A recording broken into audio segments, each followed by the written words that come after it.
자, 이어서 갑니다.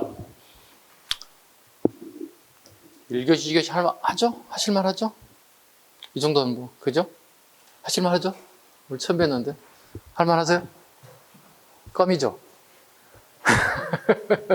네, 껌이어도 복습하셔야 돼요. 사람이 기억력이 한계가 있어서 수업 끝나고 1시간 반, 2시간 정도 복습하시고 또 영어도 공부하셔야 되고. 자, 오전 마지막 시간 동학농민론 이렇게 잘라볼까요? 종합교도들하고 농민이 힘을 합쳤다는 거. 두 개의 세력이 같이 운동을 했기 때문에 동학이라지 않고 동학농민운동. 그리고요, 나중에 재판받을, 전봉준이 재판받을 때 재판장에게 동학교도가 많았습니까? 농민이 많았습니까? 물어보니까 농민이 더 많았대요. 당연히 어떻게 농민운동이라 할 수도 없고 동학운동이라 할 수도 없고 두 개 합쳐야 되겠죠. 그래서 동학, 농민운동 이렇게 불려져요. 됐어요? 자, 갑니다. 동학농민부터, 동학에 대한 얘기부터 먼저 가죠. 이건 서학에 반대되는 개념으로 보시면 돼요. 서양 학문 반대, 동학. 첫 번째 갑니다. 창도. 서학에 대항하는 의식을 바탕으로 최재우가 창도했다. 최재우는 당연히 알아야 됩니다. 이 정도는, 그죠? 경주에 몰락한 양반. 일명 보통 잔반이라고 그러죠. 이런 인물이 처음으로 동학을 만들어냈다. 창도 당시 경천, 한우를 존경, 시천주 신학을 중 시천주, 경천과 시천주 정도 알아야 되겠죠. 기본적인 겁니다. 지문에 나올 거니까.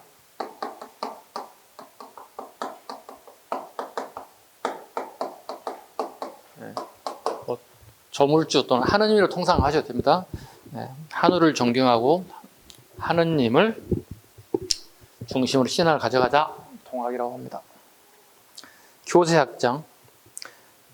동학교주 최재우가 혹세무민이라는 죄로 처형을 당하자 이대교주 최시영의 노력으로 삼남지방을 중심으로 교세가 확장되었습니다. 혹세무민이라는 단어도 알아야 되겠죠.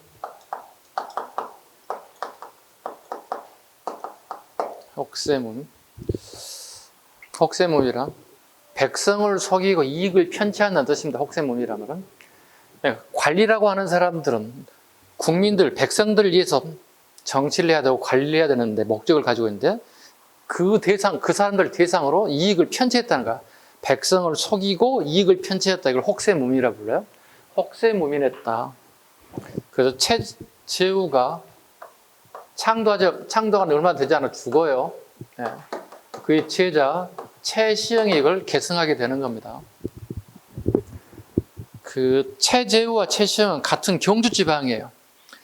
그리 멀지 않는 곳에 살았어요. 그래서 그 당시 소문이 났대요. 최재우가 득도했다고. 그 최시영이 그 소식을 듣고, 야, 그럼 나도 가서 찾아가서 배워야 되겠다. 최시영이라는 사람도 나름대로 이름이 있는, 이름값을 하는 사람이었는데, 같은 나이가 많이 나지 않는 차임에도 불구하고 최시영이 최재우를 찾아가죠. 근데 옛날 다 시골 마을들이잖아요. 최재우가 마을 거기에 나와서 기다리고 있어요. 최시영이 온다는 소식을 듣고.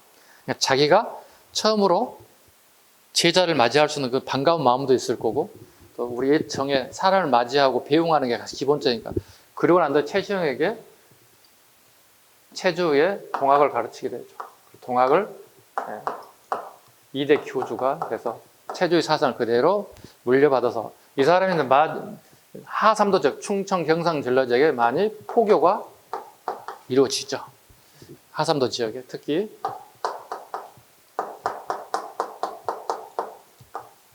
충청 경상 전라 지역에 많이 보급되죠. 자, 종교라고 하는 건 항상 이렇습니다. 필요에 따라서 오기도 하지만 제게 착취받고 억압받고 이런 지역에 제일 먼저 종교가 자리를 잡아요. 왜? 나의 억울함을 호소를 갖다 받아주신 유일한 수단이 종교예요. 그러다 보니 카톨릭, 즉 천주교도 가장 먼저 우리나라에 온 게 평안도죠. 거기는 가장 가까운 지역이기 때문에 오는 거예요. 빨리 오는 거예요. 대신에 거기 천주교가 우리나라의 하삼도로 가서 제일 먼저 빨리 퍼져나가는 거야. 천주교 성당이 충청, 경상, 전라 지역에 되게 많아요. 좀 유명한 도시에든 다 성당이 한두 개씩 다 있어요. 억압받고 내 억울함을 누구에게 호소하고 받아들일 수 있는 장소가 필요했던 거예요. 당연히 여기죠. 가장 억압받는 거잖아요. 왜? 농사 많이 지는 곳이잖아요. 착취 가장 많이 당하는 거잖아요. 내가 억울함이 되게 많잖아요. 되게 빨리 받아들이기 되게 좋다는 거예요. 아, 그랬어요. 그랬군요. 이렇게 되게 수용해 주는 거예요. 그래서 널리 보급되기 시작했다. 그 다음에 교단 정규, 각 지방의 포접의 교단을 절차고 접주가 통사다. 이걸 포접제라고 합니다. 참고로 알아두세요. 포주와 이렇게 포주와 접주 형식으로 구성되어 있더라. 포주와 접주가 되었다. 포접제 이렇게 얘기하죠. 대신 이건 누가 접주인지도 모르는 비밀 조직으로 운영이 되더라. 그래야 되겠죠. 체포됐을 때 그냥 한 번에 일망 소탕되면 안 되잖아요. 비밀스러운 조직으로 운영되더라. 두 번째 갑니다. 교조 신원운동 갑니다. 자, 교조 신원운동 갈 텐데요. 교조가 최재우입니다. 최재우가 억울하게 죽음을 맞게 됐습니다. 억울하게 죽음을 맞게 됐습니다. 자, 최재우는 몰락한 양반이라고 그랬죠. 잔반입니다. 양반은 양반이지만 아주 잔반이 되어버렸어요. 그러니까 하루하루 연명하기도 어려워서 농사 조금 짓고 있고요. 그 농사만 가지고는 살기 어려워서 그 약도 지어주고 침도 놔주는 일종의 요즘 말하자면 한의사. 그러니까 요즘에 한의사 다 자격증이 있었지만 예전에는 그냥 자격증이 없던 시절이니까 그냥 한의사도 좀 해요. 그러니까 지식을 좀 읽고 책도 읽고 이해할 수 있는 사람들이면 충분히 할 수 있단 말이야. 약 처방 조제도 하고 침도 넣을 수 있단 말이에요. 요걸 통해서 생활을 영위했던 사람이에요. 자, 주는 농업이에요. 주는 농업인 거예요. 그러니까 아버지도 농사를 짓고 그걸 물려받은 거죠. 근데 농사 지을 땅이 그리 많지 않았어요. 그러니까 가족의 생계를 농사만 지어가지고 어렵기 때문에 일종의 한의사 역할을 좀 했던 것들이에요. 그런데 새롭게 온 군수님이 이게 이제 문제인 거예요. 우리 동네 새로운 군수가 왔는데 이 사람이 서울에서 과거시험을 봐고 발령나면 참 좋을 텐데 참고로 그 시대에 지방간, 오늘날 치면 도지사 같은 경우는 한 15억 정도, 군수는 한 7억에서 8억 정도 비용이 들어가면 관직을 차지할 수 있었어요. 즉, 그 당시에 매간매직이 성행했던 시기예요. 관직을 사고 팔았던 시기예요. 15억짜리 군수니까 어떻게 한 7억 내지 8억 정도, 요즘 현재 물가로 7억 내지 8억 정도만 주면 군수 자리를 차지할 수 있는 거예요. 그러면 여러분이 군수 7억 8억 주고 사서 왔어요. 임용됐어요. 본전 건져야 돼, 안 건져야 돼? 본전 생각나잖아. 내가 투자금이 7억 8억이잖아. 근데 장사꾼이 7억 본전 건지려고 장사하진 않지. 그렇잖아. 내게 수익을 가져오기 위해서 장사하는 거잖아. 그럼 7억 플러스 따따블은 돼야 될 거 아니야. 그래야 2배, 3배 튕겨 먹을 거 아니야. 그럼 어떻게? 밑에 애들 어떻게 닭다리에서 어떻게 엄청나게 걷어 올려야만 어떻게? 본전 건지고 이익금 남기고 따블 막 올라갈 거 아니야. 장사꾼에게 이렇게 된다고. 그럼 만만한 게 누구겠어? 밑에 향리들이지. 서울에 중앙에는 6조 조직이 있죠. 2조 판사부터 병조 판사까지 있죠. 공조 판사까지 있죠. 여기도 마찬가지죠. 6방에 있죠. 2방부터 제일 끝에 공방까지 있잖아요. 얘들을 통해서 어떻게 착취하는 거예요. 힘없는 농민들, 백성들을 어떤 핑계를 대더라도 착취해서 원금 채워줘야 되고 나머지 이익금도 챙겨줘야 되는 상황.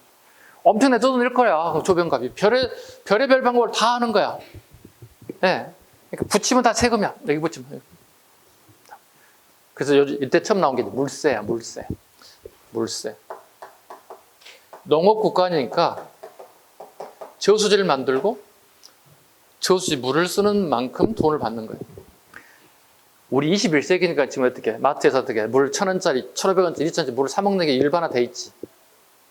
근데 그 시기에 물을 산다? 이해할 수 없는 상황이죠. 그 시대 사람으로 본다면. 그렇잖아. 우리가 지금 어떻게 고속도로 달리면 어떻게 톨게이트 비용 내지? 도로 사용료 내는 거잖아. 관리하게 써야 되니까. 근데 흥선대원군에 성문세 받았잖아. 서울의 사대문을 통과하는 사람 무조건 성문세를 받았잖아. 흥선대원군이. 그 막 욕하고 난리 났잖아요. 어떻게 길을 가는데 통행료를 받니? 막 난리가 났잖아요. 그 시대에는 그럴 수밖에 없는 거잖아요. 근데 마찬가지겠죠. 우리 21세기 뭐 새로운 제도가 무슨 돈을 하나 받겠대, 우리에게. 반발이 나지 않을까요? 시대에, 앞선 시대에 이런 부분들이 터져 나온 거예요. 조변갑에 대한 어떤 포악, 폭정, 이런 것들이 터져 나와. 결국은 통학뿐만 아니라 농민들까지 합세하게 됐다. 부정부패에 대한 것들이 터져 나오더라. 원인이 거기 있습니다. 첫 번째, 신원 복위운동하다 말하는데요. 최재우가 이걸 억울하다고 생각해서 아버지가 먼저 관청에 가서 이 부당한 거에 대해서 항거했어요. 아버지, 최재우의 아버지가. 그런데 두들겨 맞고 며칠 지나서 풀려났지만 사망하게 됐어요. 여러분 부모님 관청에 가서 이거 아닙니다 하고 항거에다가 두들겨 맞아 죽었다 생각하면 어떻게 해야 돼요? 항거해야죠. 그죠? 경찰 신고하고 검찰 가서 악수고 난리 쳐야 될 거 아니야. 왜? 부모님이 억울한 걸 밝혀내겠지. 당연히 최재우도 부모님에 대한 억울함을 갖다 호소했겠죠. 그랬더니 너 이 새끼도 들어와 이 새끼 해서 최재우를 관청에 잡아다가 또 3박 4일간 뒤속에 패요.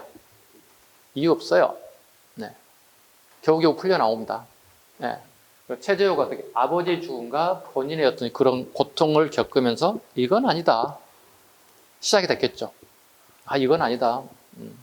최재우가 결국은 억울하게 3일 지나서 아버지의 죽자 최재우도 나중에 죽죠. 그래서 교조 신원운동 봐보죠. 억울하게 죽은 것 같다 억울하게 좀 원망함을 갖다가 없애야 된다. 이런 의미를 가지고 있습니다. 교조 신원이란 최재우가 나중에 억울하게 죽었지만 그 억울함을 없애야 된다. 이걸 교조 신원 복위운동 이렇게 합니다. 다르게 표현하면 뭐죠?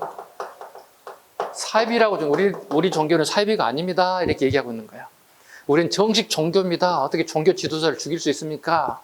신원을 원상 복귀시켜 주셔야 됩니다. 정부에서 이렇게 신원 복귀 운동이 본격적으로 이루어지더라. 그러니까 교조 신원 운동 뭐야? 이건 농민 운동이 아닌 거예요. 그냥 단순한 종교적인 운동인 거예요. 우리 종교를 정교로 인정해 주세요 하는 운동인 거예요. 근데 농민이 합세하게 되면 어떻게 돼요?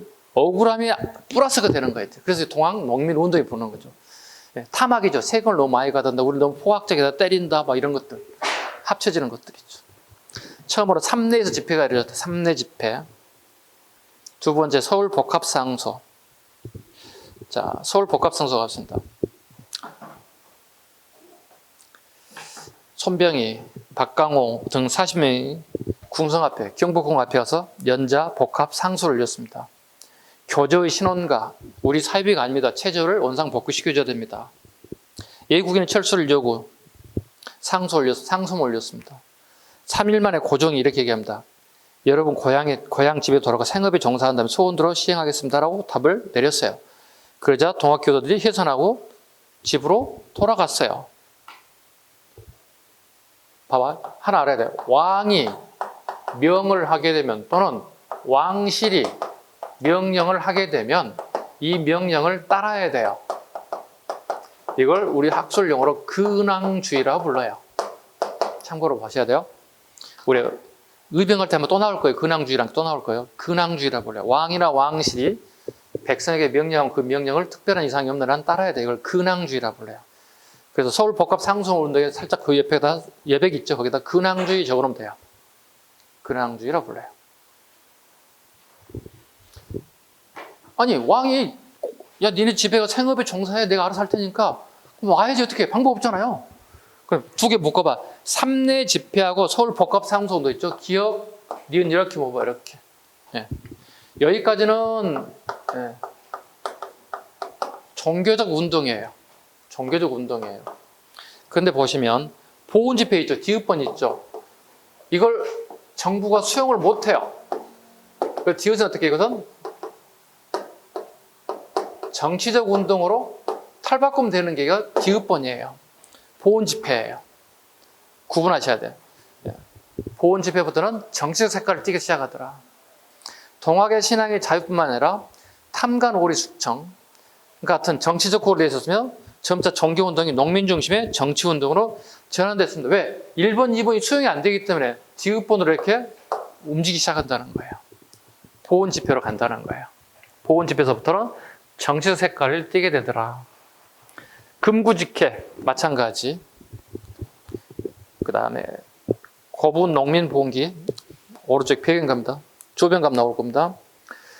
거부군소 조병갑이 참고로 오늘날에 거부군, 전라북도 거부군은 없어요. 1910년대 행정구역 개편으로 찢어졌어요. 신태인하고 정읍으로 찢어졌어요. 없어졌어요. 아셨죠? 거부군소 조병갑이 불필요한 만석보는 저수지예요. 만석보는 저수지입니다.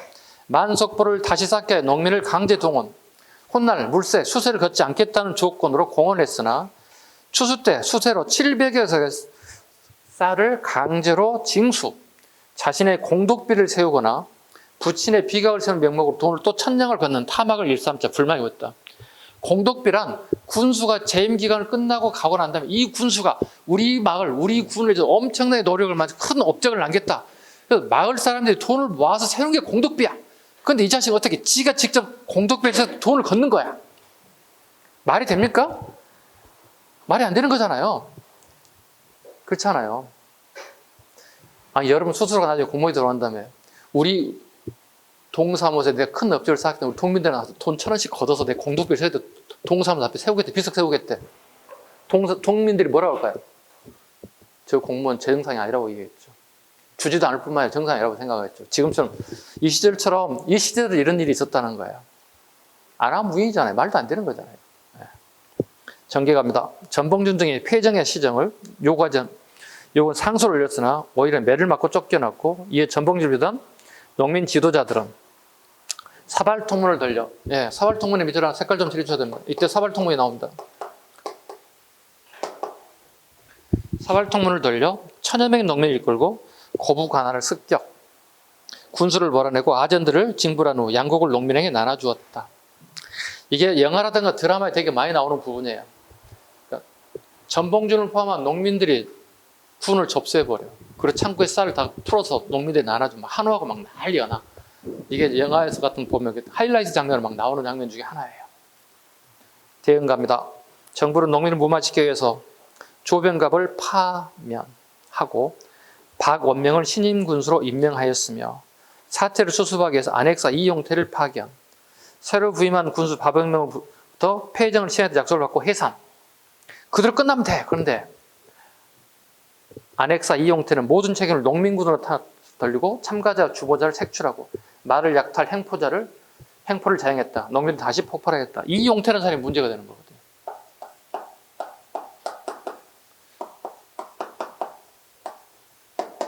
안핵사라는 단어를 볼게요. 안핵사 이용태가 문제라는 게 뭐냐면, 자, 여기서 사건 났잖아요. 그죠? 사건 나면 요 부분. 여기 장흥의 고위 관료인데요. 장흥에 있는 이용태가 이렇게 와서 여기 사태를 해결했다는 거예요. 그러니까 사건, 사고가 발생돼 반란이 일어났을 때 그 옆 동네의 고위 관료가 군수라든가 고위 관료가 와서 수습하는 역할을 하는 우리는 안핵사라고 불러요. 그럼 안핵사는 어떻게 수습했고 왕에게 보고하면 되는 거야. 근데 수습을 이상한 방법을 했어요. 다시 무력 진압을 하게 된 거예요. 무력 진압을 통해서 동학교도와 농민들의 원성이 커져버리는 역할을 하고, 즉 불쏘시개 역할을 해버린 거예요. 누가 잘못한 거예요? 이용태가 이상하잖아요. 새로운 구수 박오명은 다 하겠다고 했잖아요. 농민들이 다 소원 들어주겠다고 했잖아요. 얘가 X해버린 거예요. 이를 키웠어요. 이게 안핵사라는 사람이. 이를 수습하는 역할인데 이를 키워버리고 만 거예요. 참고로 이 이용태라는 자는 외국 유학파고의 민주주의를 공부하고 온 사람이에요. 민주주의를 어떻게 이렇게 하는 게 뒤로 공부했나 봐요. 민주주의 공부한 사람이. 유학가 뭐합니까? 민주주의가 공부한 사람이 입덕으로 해결하면 되겠습니까? 그죠? 문제를 키웠던 문제 중 하나입니다. 제1차 농민봉이 창의문 갑니다. 창의문 선포 갑니다. 거기에 의자가 들어가잖아요, 앞으로. 뭐 의병도 나오고 창임이 나오잖아요. 이거 다 농민을 의미해요. 의자가 들어가면 네.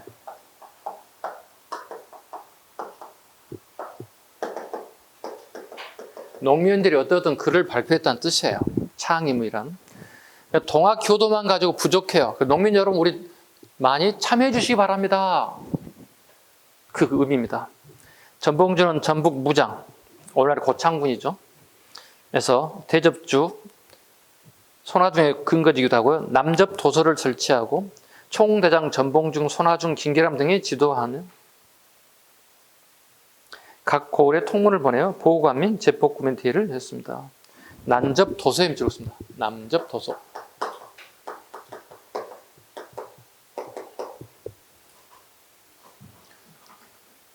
자, 봐요. 잘라볼까요? 뭐 잘라볼까요? 자르면 되겠죠?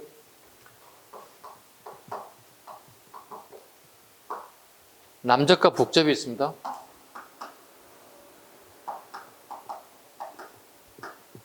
남접은 전라도 동학교도들을 의미하고요. 북접은요, 충청도 동학교도들을 의미하는 단어입니다. 왜? 동학은 포접제라고 구성되어 있죠. 포접제. 포주와 접주. 오케이? 자, 전라도 병력을 뭐라 한다? 전라도 농민들을, 동학애들을 남접. 충청도를 뭐라 한다? 북접. 소랑은 뭐라고 그러지 아까? 인천 무슨 출장소. 뭐죠? 동학교도들의 지네들의 관청인 거야. 동학들이 만든 관청이라고. 앞으로 전라도 지역의 정부 역할은 우리가 하겠다. 남접 도서를 설치했다. 그죠? 전라도 동학교들은 주로 농민들의 숫자가 많았어요. 대신 여기죠? 양반들 숫자가 되게 많았어요. 오케이. 자, 여기는 어떻게? 충청도 양반들은 우리 말로 하시죠. 이렇게 하신 분들이에요. 그래서 온건파들이에요. 이 사람들 뭐죠? 주로 농민들이 많다 보니까 약간 과격했어요. 주로 행동으로 많이 했어요. 온건파가 반대로 봐야 될까요? 그친파들이에요. 그러니까 행동 노선이 조금 다른 거야. 이해 가셔서? 그런데 나중에 이 두 사람이 합치죠. 왜? 합친 이유는 뭐죠? 정부의 탄압이 강화되니까 충청도 양반들하고 전라도 사람들이 힘을 합치게 되는 거예요. 오케이.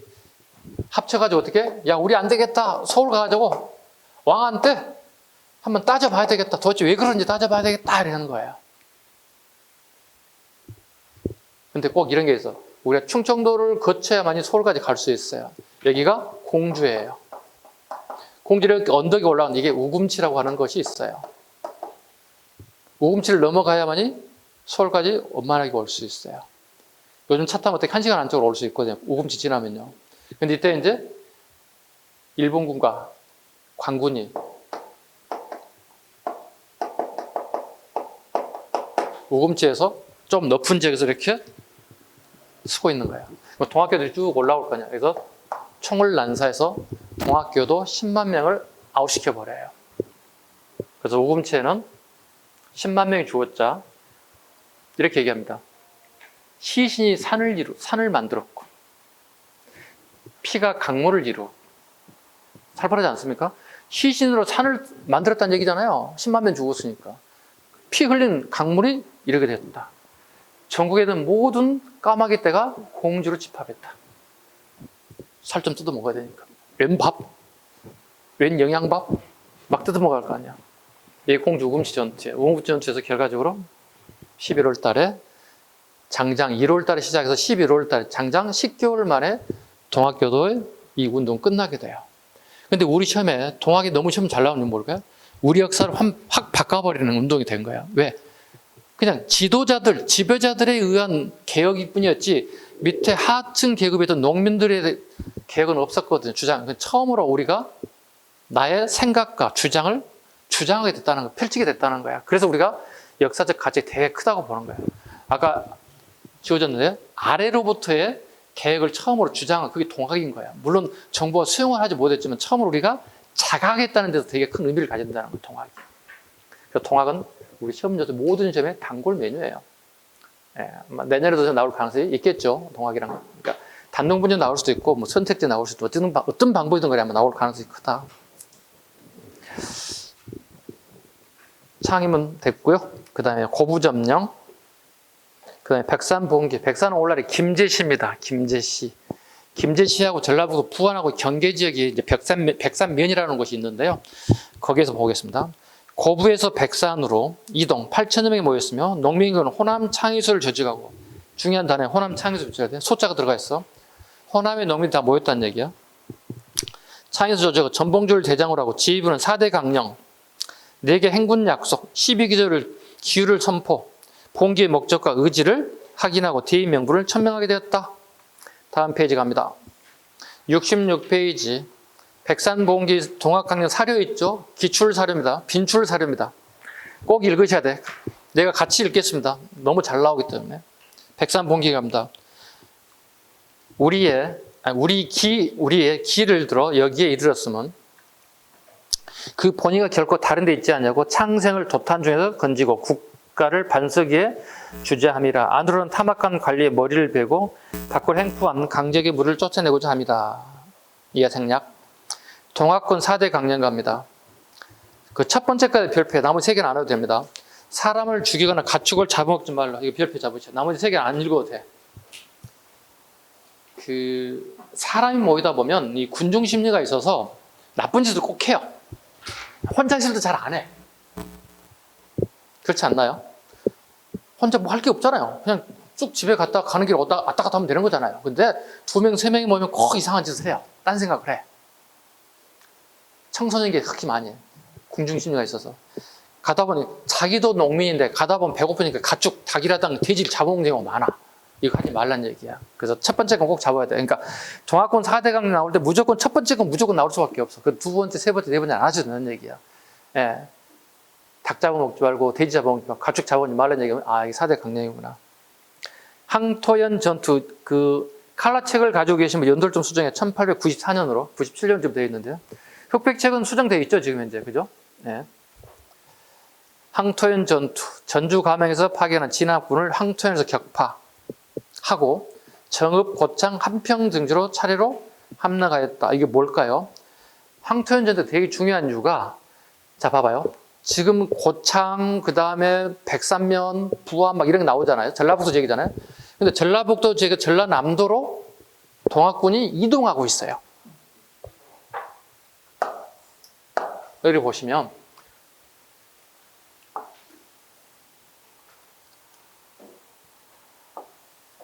이렇게 본다면 여기가 전라북도, 여기가 전라남도 지역이란 말이에요. 이렇게 전라북도 출발했던 건 이렇게 이동한다는 얘기예요. 다시 볼까요? 오늘날에 전라북도 지역에서 전라남도 지역으로 이렇게 이동이 되고 있다.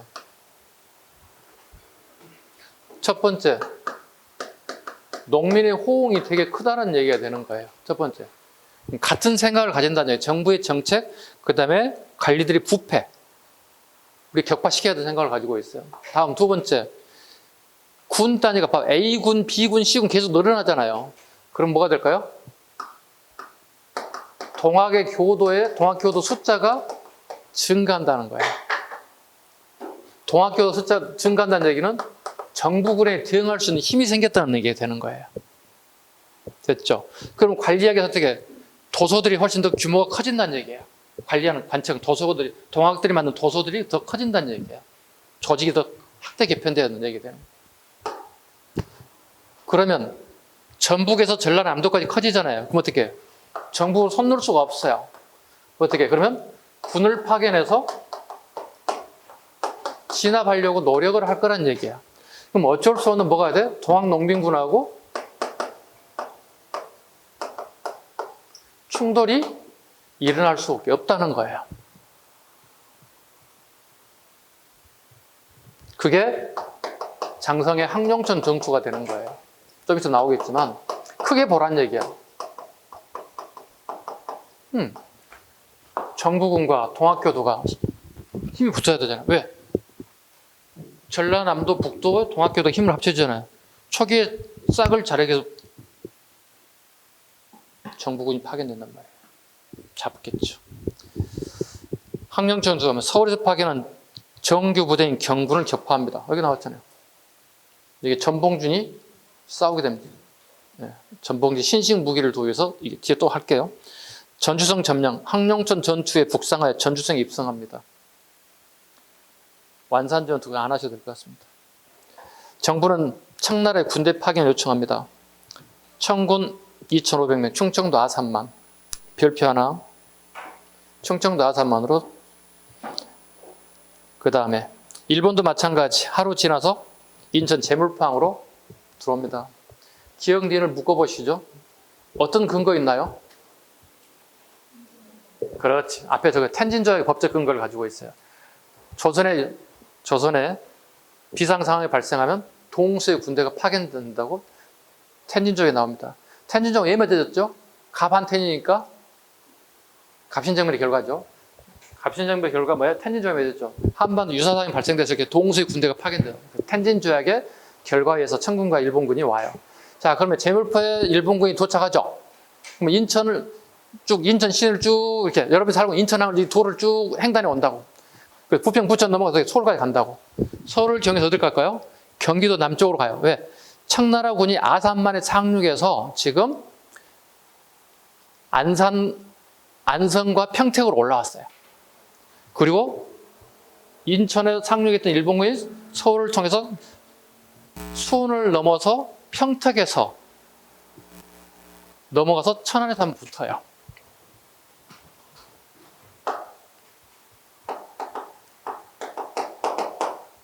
청나라의 청군과 일본군이 붙어요. 옛날 명어로 직산이라 불러요. 예. 천안은 요즘에 나온 명칭이 옛날 직산이란 말이에요. 직산 전투가 청군과 일본군이 붙어요. 일명이 무슨 전쟁이죠? 청일전쟁. 두 가지 있다고 그랬죠. 청일전쟁이 국내에 한 번 있고 국외에 중국 연해안에서 있다고 그랬잖아요. 두 개 동시에 붙은다고 그랬잖아요. 청일전쟁이 이렇게 두 군데 붙어요. 이해가셨나요? 누가 승리했죠? 승리했잖아요.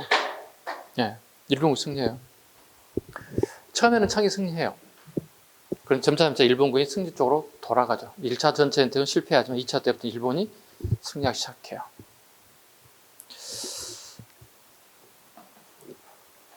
전주하약 체결. 요걸 페이지를 뒤로 쭉 넘겨갈게요. 70페이지 넘겨보세요. 그 70페이지 도학농민은 전개 과정이 있죠. 이걸 별표 5개 하세요. 이걸 끊임없이 보셔야 돼요. 네. 자, 가볼게요. 첫 번째 3례 집회. 복합상소 한성에 올라갔어요. 그죠? 복합상소 했더니 어떻게 했어요? 알아서 기다리라고 그랬죠. 그걸 따른다고 얘기했죠. 이걸 무슨 주의라고 그랬죠? 근황주의 살짝 적용되어 있죠. 네. 그대들의 뜻을 알았수다. 내가 알아서 처리하리다. 내려갈 수밖에 없었잖아요. 안 돼서 어떻게 다시 일어났네요. 이거 보훈 집회네요. 보훈 집회는 종교적 집회예요? 정치적 집회예요? 정치 집회 바뀌기 시작하죠. 네, 정치 집회 바뀌기 시작합니다. 고부에서 처음 밀란이 일어났습니다. 무장봉기. 그죠? 동학교도와 농민의 힘을 합쳤죠. 그래서 군청을 점령하고 쌀 창고를 열어서 풀어주기 시작하죠. 그리고 사발통문을 보내기 시작하죠. 핵심은 사발통문 나옵니다. 사발통문.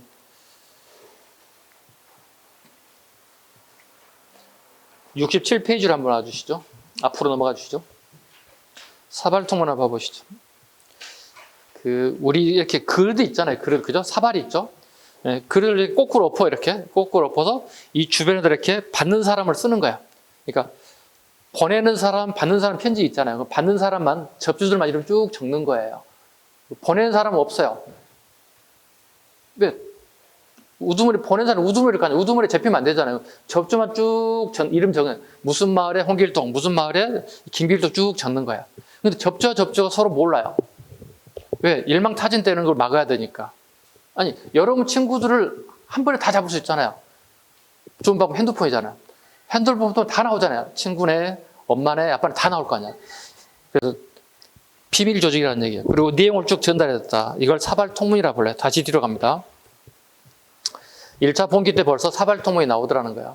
요 기출 한번 떴던 겁니다. 선후관계 물어볼 사발통문이 어느 쯤에 나옵니까? 1차 본기할 때. 사람이 많이 모여야 되잖아요. 그죠? 동네 접주들이 다 일나겠다는 거예요. 항토현 전투. 항토현 전투. 전라도 강군을 격파했대요. 항토현은 정읍이에요. 전라도도 정읍. 정읍 항토현에서 전라도 지역의 강군을 격파했어요. 이게 최초의 승전지예요. 그래서 정읍 항토현 지역에 동학농민운동 기념탑이 세워져 있어요. 지금도 거기서 매년 이날에 행사를 해요. 동학에 대한 행사를 해요. 장성항영춘 전투. 자, 전라북도 지역을 점령하고 다음에 어디로 넘어가죠? 전라남도 지역으로 넘어가. 장성은 전라남도 지역이야. 전라남도 지역이야. 전라남도 지역인데 장성이 중요한 이유는 광주와 전주 사이에 있어. 광주광역시와 전주 사이에 있는 게 장성이야. 이게 되게 중요한 지역이 된 거야. 장성에서 장성을 점령했는데 이때 서울에서 경군이 격파됐어요. 경군 격파예요. 이때 장성 항영준 최고 지휘관이 전봉준이에요. 전봉준이에요. 자, 정부군이 총을 가지고 왔습니다. 동학교도는 총이 없습니다. 칼, 할, 창입니다. 총하고 칼, 할, 창을 이길 수 있는 건 방법은 없어요. 그런데 전봉준이 봐보세요. 항영정주 유리하게 하는 게 뭐냐? 이렇게 된 이게 항영천이에요. 전봉준이 여기에 주둔을 하게 돼요. 이렇게.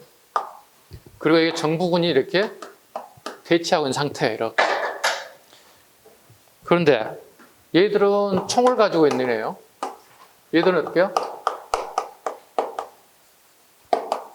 상식적으로 칼할창이 총을 이길 수는 없어요. 그죠? 하나의 일단 승리 비법을 알아야 되잖아요. 그게 밑에 두 번째 그림 보시면 장태라는 게 있어요. 장태. 보이시죠? 이거 대나무를 이렇게 소재로 만드는 건데요. 그 장태의 원래 목적은 뭐냐면 농민들의 주업은 농업이잖아요. 농업 가지고 먹고 살기 힘들어요. 그 부업으로 집에서 가축들을 길러요. 닭, 돼지, 소. 그럼 요 정도에 들어갈 가축이 뭐 있겠어요? 닭이죠, 닭. 그럼 우리 아까 앞 1교시쯤 했나요? 5일장 얘기했죠.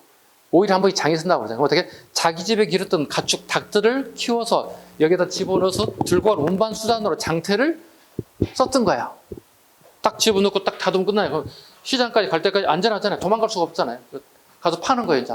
이 용도를 사이즈를 크게 만들어. 대나무거든. 대나무를 크게 만들어. 그리고 시골에 가면 볏집이 있어요. 벼 수확 끝나면 볏집을 여기다 왕창 집어넣어. 그걸 여기 언덕 위에 여기다가 방패막을 쫙 세우는 거야. 일종의 방어벽을 세우는 거야. 그럼 얘들이 총을 쏴면서 언덕 위로 올라오겠지. 방패로 막아주는 거야. 실탄. 볏집 집어넣고 대나무 밑에 튕겨 나가는 거야, 이게. 대나무니까. 그리고 뭘 할까요? 얘들 계속 올라올 거야. 이게 쭉 올라올 거야. 총들이 올라올 거 아니야? 그럼 여기에 장태에다가 여기 볏집을 갖다가 가득 채웠다고 그랬잖아요. 올라오는 순간 불을 붙여서 밑으로 내려요. 그 경군 격파 밑에 적어놓으세요. 하공이라고 하죠. 하공작전 적어놓으세요. 지문에 나온단 말이에요. 하공작전. 전봉준의 하공작전을 통해서 정부군을 격파한 거예요. 대단하지 않습니까, 아이디어? 우리 생각 못 하거든요. 우리는 어떻게 할까요? 아이씨, 안 되겠다. 도망가자. 이렇게 할 것 같은데, 대단합니다. 네. 경군 격파. 됐죠? 그 다음에, 집강소 설치합니다. 집강소. 전주하약을 맺고요. 전주하약 94년 5월에 농민군과 정부군이 손을 잡았다는 뜻입니다. 그리고 거기에 집강소를 설치했어요. 집강소. 동학교도들이 운영하는 관청이죠. 그 전주하약이 그냥 꼭 중심 센터로 가야 돼. 전주하약 전과 후로 나뉘는 거야. 그런데 그게 5월이야. 5월이 중요해. 동학교도들이 봐봐. 1월 달에 시작해서, 그죠? 1월 달에 시작해서 11월에 끝난다고 그랬잖아요. 봐봐. 1월에 시작해서 5월이 하고 11월에 끝난다고. 장장 10개월밖에 안 되는 싸움이에요. 근데 우리가 되게 높이 평가한 유보야. 자각했다는 거야. 하층민들이 이건 아니에요 하고 막 자각해서 스스로 일어났다는 얘기. 야, 너 나와, 임마, 너 나와. 이게 아니란 얘기야. 이거 아니자고 나타났다는 거야, 이분들이. 억울하니까. 부당하니까.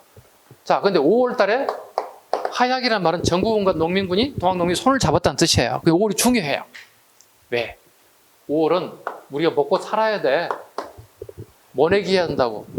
자, 전라북도와 전라남도 지역 어떻게? 농경 지역이란 말이야. 그러면 아버지, 엄마의 나이 드신 분이 농사 짓기 너무 힘들어요. 자식들이 도움이 없으면 힘들어지는 거야. 그래서 자식들이 어떻게 해야 돼? 지도자들이 어떻게? 저희 5월 달에 우리 고향 가야 됩니다. 표심해야 됩니다. 언제 끝납니까? 계속 압박이 가는 거야. 지도자들이 진짜 맞네. 모든 사람이 다 농민들이니까. 다 남의 일이 아니라 다 자기 일인 거야. 아버지 혼자 못 하는데, 엄마 마음이 아프신데, 어떻게 하지? 빨리 5월에 끝내야 되십니다. 그래서 어쩔 수 없이 학령지원제 승리가 원인이 되면서 정부의 하약을 수용하게 돼요. 그게 5월이 되게 중요한 의미예요. 모내기예요. 그만큼 농민들이 압박이 컸다는 거예요. 자, 그런데 6월 달에 봐봐. 5월 달이 직강소고요. 5월 달 적어야 돼. 직강소도 5월이고요. 교정청이 6월이에요. 봐봐. 5월과 6월 봐야 돼.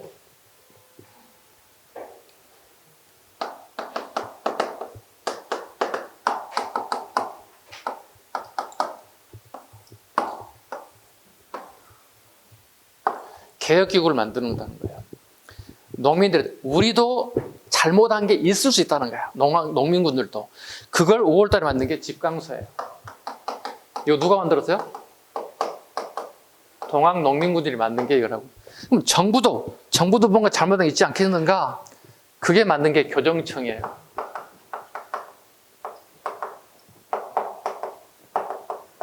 이것도 기출입니다. 5월과 6월에. 우리가 만든 게 뭐냐? 동학이 만든 게 뭐냐? 교정청이 정부가 만들었냐 유무를 물어본다는 게. 선후관계도 물어본다. 5월이 직강소, 6월이 교정청. 자, 근데 그 다음 또 우리 기출 문제 또 있네요. 경복궁 침입, 청일전쟁, 1차 거보개혁. 6월 21일, 6월 3일, 25일. 이틀 간격으로 있죠. 자, 고정이임금이 경복궁의 업무를 보고 있죠. 그런데 일본군이 여기에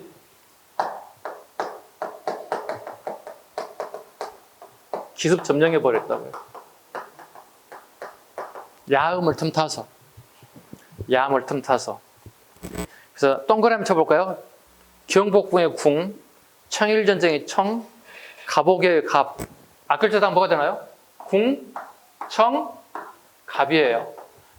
이미 기출이기도 하고 기출 나오기 전에 선생님이 암기 시켰는데 그대로 꼭까지 나와 선호하기 물 되게 쉬웠어요. 얘들이 1초 만에 풀었습니다. 이렇게 했다고요. 궁청갑. 자, 경복궁을 기습 점령한 게 다시 동학이 다시 시작되는 계기점이기도 해요. 왜? 전봉준이 2차 봉기를 하게 되면 전봉준이 2차 봉기의 원인이에요. 봉기 원인은 뭐죠? 일본군들이 경복궁 기습 점령했잖아요. 전봉준이 재판장에 대답하기를 뭐라고 할까요? 우리 왕이 잠을 자는 고요한 시간에 일본군이 들이닥치니 얼마나 깜짝 놀랐겠어요. 그래서 내가 왕을 보호하기 위해서 깜짝 놀란 부분을 수습해야 되지 않겠습니까? 그래서 2차 봉기하게 됐습니다. 깜놀라 암기하시면 돼요. 경복궁 기습 점령에다가 2차 봉기의 원인이라고 쓰시고 원인은 뭐다? 깜놀. 누가 깜놀이야? 우리 왕이 얼마나 놀랐겠어요. 심장도 약하신 분이 깜놀입니다. 그게 2차 봉기의 원인이 됩니다. 궁청갑 2월 25일에 갑오개혁이 이루어졌습니다. 그 주무관청이 궁국기무처입니다. 궁국기무처에서 이루어졌습니다. 마지막 보시죠. 10월달 남접과 북접이 논산해맹. 해맹이란 말은 이유 없다는 뜻이에요. 맹목적이에요. 이유 없이 무조건 만나는 뜻이에요. 왜? 이렇게 커졌어. 아까 잠깐 언급드렸죠. 충청도 지역의 동학교도와 전라도 지역의 동학교도와 생각이 동일하다 다르다? 다르다. 야 말로 해. 전라도 어떻게? 아니지. 부셔야지 이런 생각을 가지고 있다는 얘기야. 그러니까 강경파, 원건파 생각이 다르기 때문에 힘을 합치지 못했다는 거야. 근데 지금 돌아가는 낌새를 보니, 궁천가를 보니 충청도 양반 농민들이 도저히 안 되겠네. 우리 힘을 합쳐야 되겠네. 그래 일단 만나보자고 얘기지. 무슨 생각하고 있는지 만나봐야지 사람이, 그죠? 전화가 없는 시대. 그게 논산 해명이 10월 달이에요. 그리고 논산에서 만났어. 맹목적이야. 맹목적. 이유가 없어. 그리고 답은 뭐죠? 서울로 가서 왕에게 따지러 가자. 왜 옛날 약속을 지키지 않아 따지러 가겠다는 뜻이야. 그래서 충청도와 전라도 동학교도 합쳐서 대략 10만 명 플러스 마이너스가 모여서 서울로 진격하게 되었다고. 그런데 어디서 만나 부딪히게 됐다고? 어디에서? 꼭 넘어야 할 때가 어디라고? 공주의 우금치를 지역을 넘어가야 서울로 평지로 쭉 달려가는 길이란 말이에요. 근데 누가? 정부군과 강군이 어디 딱 진을 치고 있다? 우금치에. 뭘 가지고 있다? 기관총을 가지고 있다고. 여성분은 잘 모르겠지만 방아쇠 한 번 당기면 막 50발, 100발 따르르 나가는 게 있어요. 소리도 무섭고요. 그런데 동학 농민들 어떻게? 칼 할창 이렇게 옮겨가고 있다고. 10만 명이 쓰러졌다. 얘기했잖아요. 시신이 산을 이뤘고 피가 강물을 이뤘고 전국의 모든 까마귀 떼들이 전부 다 아이고 해시간에 하고 다 몰려들었다고. 그 처참한 광야 한번 생각해 보세요. 지금도 우금치는 잘 보존되어 있습니다. 말해도 여러분 갈 일이 특별하게 없어요. 그죠? 대신 선생님이 다녀왔으니까 대신 설명해 드릴 정도입니다. 이 순서는 여러분들이 동학할 때 무조건 봐야 돼요. 이 순서 꼭 봐요. 순서가 가장 많이 나와. 그래서 선생님 이걸 어떻게 할까? 그래서 도표로 어떻게 하면 잘 정리할까? 이게 한 페이지 만들었는데 쉽지가 않았어요. 그래서 칸을 최대한 줄였고요. 글씨체도 조금 줄였어요. 사이즈를 좀 줄여서 하나에 넣었으니까 이걸 동학할 때 무조건 이거 꼭 보시라는 말씀을 드립니다. 그 다음 오른쪽에 패전객 12종, 별표 5개, 빈출. 오늘 가장 많이 나오는 것 중에 이거 하나예요. 1번. 동학도는 정부의 은을 짓고 서정에 협력한다. 2조. 탐관오리는 그 재상을 조사에 엄징한다. 행포한 부를 엄징한다. 불량한 유린과 양반의 무리를 징벌한다. 5조의 별표 5개. 노비 문서를 소각한다. 7조 가봐. 청산가부의 개가를 허용한다. 별표. 그 5조하고 7조를 두 개를 묶어봐. 5조하고 7조를 두 개 이렇게 묶어. 이 두 개 묶어. 아니 오른쪽에 적어도 왼쪽에도 상관없어. 가보개혁에 반영됐다고 써놔. 우리 가보개혁 안 배웠잖아요. 이제 식사하고 난 다음에 배울 텐데 가보개혁의 두 개가 반영됐어. 결국 뭐야? 동학군이 주장했던 내용은 동학 때는 반영된 거 없어. 주장일 뿐이야. 근데 가보개혁 때는 이 두 개가 5조와 7조가 반영돼요. 반영돼요. 꼭 기억하셔야 돼. 왜냐면 이렇게 알고 가면 되게 문제가 쉬워. 근데 이걸 모르고 시험장에 가잖아요. 다음 동학 내용 중에 가보개혁에 반영된 것으로 골라보세요. 뭐지? 기억이 안 나는 거야. 꼭 기억하시고. 노비 문서 소각, 청산가부의 개가를 허용하였다.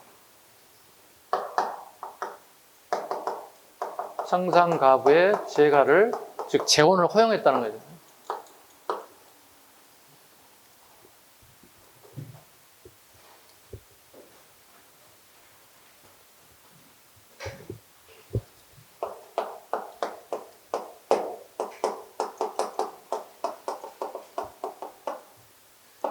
단어가 약간 다르긴 합니다.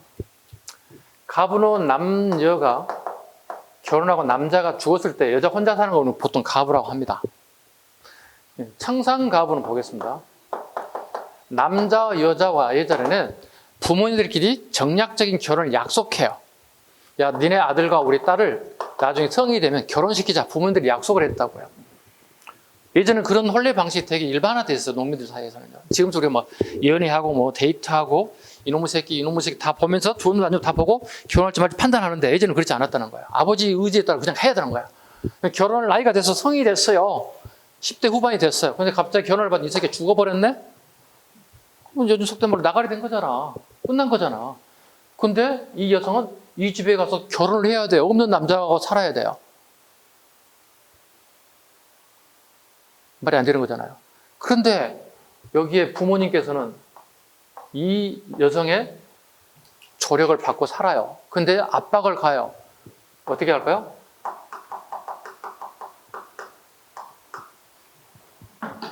자살, 자결을 강요해요. 아니, 남편이 없는데 어떻게 살아? 죽어야지. 이유는요? 정부로부터 이렇게 되면 연료물을 하사받아요. 연료물은 별거 아니야. 마을 입구에다 이렇게 자기 집 입에다 빨간색 페인트 칠해가지고 연료물 하나 준다면 달아준다면 이 집은 대대로 연료물에서 받았던 아주 왜냐면 조선시대는 여성의 정제를 되게 중요하게 생각했단 말이야. 지금 생각하면 되게 도덕적으로 되게 안 좋죠. 아니 여성에게만 일방적으로 강요하는 거잖아요. 말이 안 되는 거잖아요. 근데 이게 동학교도 받아 얼마나 어이없었겠어요. 생각해보세요. 같은 농민 입장인데 아니 죽은 여성 혼자 뭐 하는 거야 저게. 신랑 얼굴도 모르는 애한테 가서 시댁이라서 시부모님 모시고 살아야 되는 거잖아요. 모시고 살아야 되는 거 얼마나 어렵겠습니까. 요게 동학교들이 반영됐던 주장했던 것들이 가보개혁 때 가부의 제걸 허용했다 다 포함돼서 허용됐다 보시면 돼요. 이렇게 되게 잘 나옵니다. 꼭 기억하시되. 그러니까 엄격히 따지면 가부하고 청산가부 개념이 약간 달라. 아시죠? 설명드렸어. 네. 그 다음에요. 무명의 잡선 일제 폐지한다. 관리청에는 지벌을 타압하고 인재를 등용한다. 애와 통한 염장 엄지한다. 공사체를 막나로 기한을 무효로 한다. 12조의 별표. 터지는 평균 문자겠죠. 네. 동학교도 주장한 이 내용 중에 12개 중에서 이게 가장 실천하기 어려워요. 실천하기 되게 난제 중에 하나예요. 뭐냐면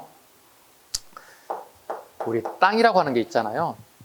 땅이라고 하는 게 거의 대부분 주인이 있잖아요. 지주가 대부분 누굴까요? 양반들의 경우가 대부분이에요. 90% 이상이에요. 농민은 이 정도 땅밖에 없어요. 거의 대부분 많은 땅을 가진 사람은 지주들이에요. 이걸 국가가 가져가서 다시 농민들에게 n분의 1을 분배한다는 얘기가 논리적으로 안 맞는 거예요.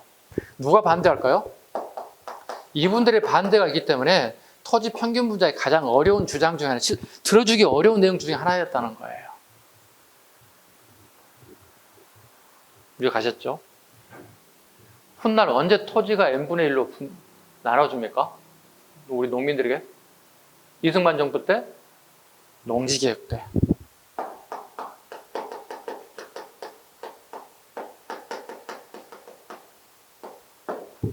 농지개혁 때 n분의 1로 백성들이 우리 나눠주잖아요. 농지개혁.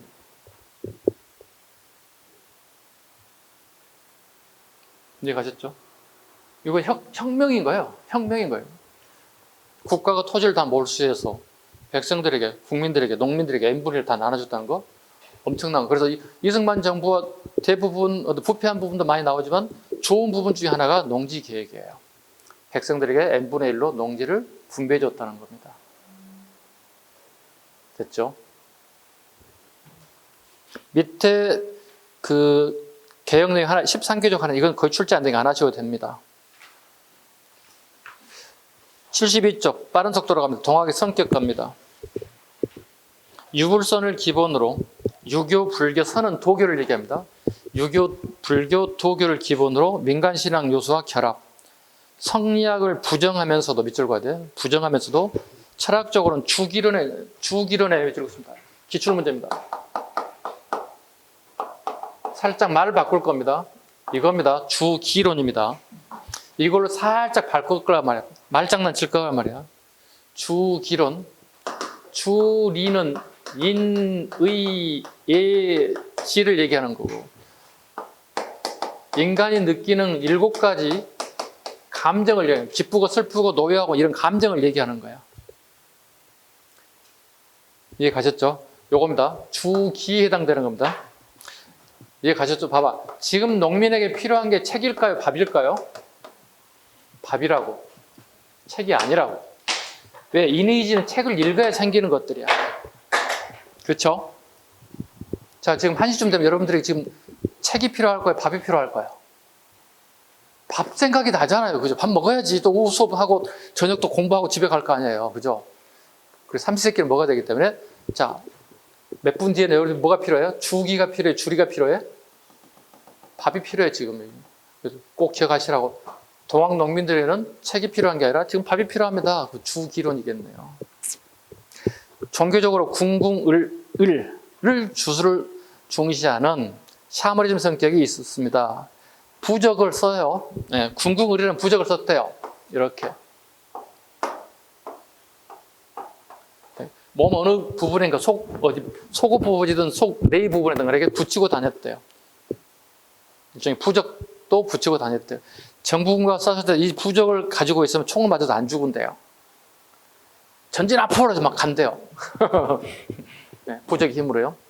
주술 관계, 샤머니즘 성격이 있었대요. 샤머니즘 잡으시죠? 샤머니즘. 네. 무격 신앙도 있다는 거죠.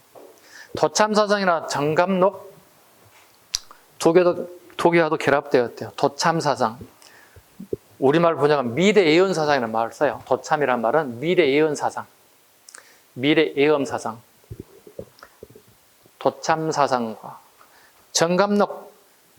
우리나라는 지금 이제 이씨 왕조인데 앞으로는 정씨들이 왕조가 된대요. 이게 정감록 핵심입니다. 네. 그러니까 지금 현 이씨 왕조에 대한 부정적인 얘기를 하고 있는 겁니다.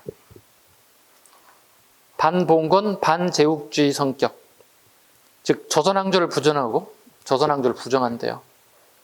후천개백사상으로 지금의 세상이 끝나고 백성들이 바라는 새로운 세상이 열릴 것이라는 동학의 사상이 보급되어 있다. 반해제, 반봉건, 민주운동 개성. 할빈당이 활동하였대요. 홍길동을 모방한 할빈당이 활동하였대요. 영학당, 전라도 지역에서 영학당이라는 조직이 있었대요. 남학당, 제주도를 중심으로 있었대요. 그 기출문제 2번과 3번 묶어보시죠. 그 전라도, 제주도를 꼭 잡으셔야 돼. 왜냐면 전라도면 남쪽이라 생각하기 때문에 남학당을 생각하면 안 된다고. 오케이? 착각이 좋단 말이야. 네. 그래서 남학당은 제주도고요. 영학당이 전라도입니다. 영학당이라는 단어는 뒤에 나올 수도 있겠지만 그 영국의 종교의 이름을 살짝 모방해 쓴 거야. 쉽게 얘기해서 카톨릭을 모방해서 영학당이라는 단어를 쓰는 거야. 우리는 농민 조직이 아니라 종교적인 조직이라는 걸 이렇게 약간 속이기 위한 꼼수 중에 하나였다. 의가입니다. 반봉건 반에세 농민운동이었다. 농민군 자녀들 의병운동에 가담하고 신분제에다 봉건자 악습 폐지에 영향을 주었다.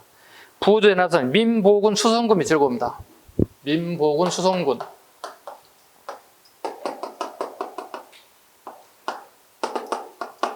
이거 양반들이 조직한 것들입니다. 자신의 재산과 생명을 보호할 목적입니다.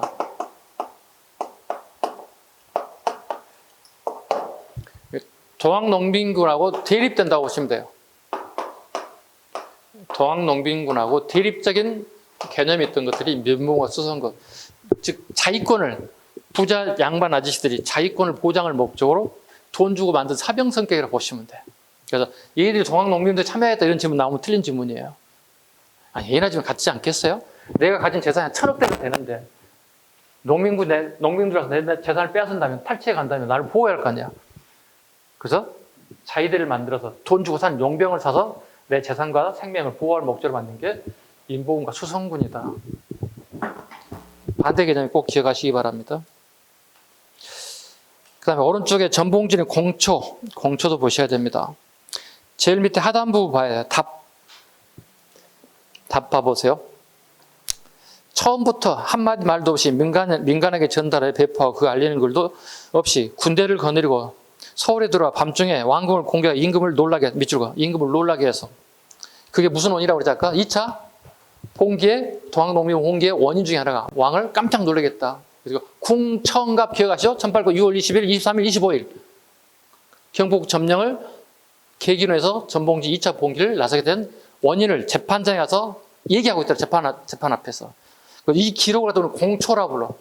우리는 재판 기록이라고 얘기하지만 예전에는 일제시대의 그 법률 용어가 공초란 말을 써요. 피의자가 재판장에 가서 재판관하고 심의하고 하는 내용들을 얘기합니다. 다음 페이지 74페이지. 파랑새 민요에 담긴 뜻 보셔야 됩니다. 새야 파랑새야 녹두밭에 앉지 말라. 녹두꽃이 떨어지면 청포장 술고 간다. 갑옷에 을미적. 을미적이라면 을미년으로 가면 이룰 수 없다는 얘기야. 끝내자는 얘기야 지금 현재. 병신대비 목가리. 자, 해석. 파랑새는 청군대를 말하며 녹두는 전봉준을 가리킵니다. 파랑새 민요는 청이 거들먹거리며 동학농민군을 진압하려다 조선민정에 혼이 난다는 경고를 얘기합니다. 녹두가 전봉준 이야기는 녹두가 되게 쇼다리 식물이야. 쇼다리 식물. 전봉준 키가 좀 적어요. 1m 한 50, 한 5 정도 돼요. 그러다 보니까 전봉준을 지칭하는 용어가 녹두예요. 그래서 녹두장군, 전봉준 이런 표현을 많이 쓰죠. 그 다음에 전봉준은 죽을 때 마지막에 재판장에 형장에서 살릴 때 쓴 시, 절명시. 때가 이르서는 천지와 함께 힘썼으나 운이 가니 영웅도 스스로 기할 바가 없다. 백성을 사랑한 층에 내 잘못은 없노라. 나라를 사랑한 붉은 마음 누가 알아주겠는가. 죽을 때 마지막 남긴 절명시입니다. 엑소 오전에 절명시까지 동하게 된 얘기를 마무리했고요. 식사하시고 5분이 초과돼서 2시 5분에 오후 수업을 하는 걸로 하겠습니다. 자, 쉬겠습니다. 수고하셨습니다.